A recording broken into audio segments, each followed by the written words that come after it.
خبر شامل کرتے ہیں ریاض سعودی عرب سے، جہاں صدر مسلم لیگ نون سعودی عرب شیخ سعید احمد اور سینئر نائب صدر مسلم لیگ نون سعودی عرب محمود الحق ڈوگر کی طرف سے حافظ امیر علی یمان کوآرڈینیٹر مسلم لیگ نون یورپ کے اعزاز میں ایک شاندار عشائیے کا اہتمام کیا، جس میں مسلم لیگ نون کے عہدیداروں نے شرکت کی، جن میں چودھری عبدالمجید گجر بانی سرپرست مسلم لیگ نون سعودی عرب Adnan Butt, central working committee کے ملک راشد پرویز ایوان،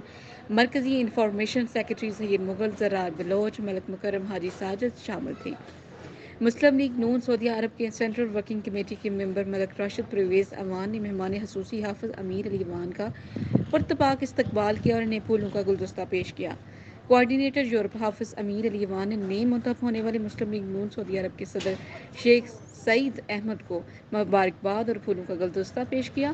حافظ امیر علی یمان نے میڈیا سے گفتگو کرتے ہوئے کہا کہ پاکستان آج ایک بہت بڑی آفت سے دچار ہے، لہٰذا اس وقت ہم سب کو سیاسی وابستگی سے ہٹ کر ایک قوم بن کر سیلاب زدگان کی مدد کرنی چاہیے۔ اوورسیز پاکستانی بڑھ چڑھ کر سیلاب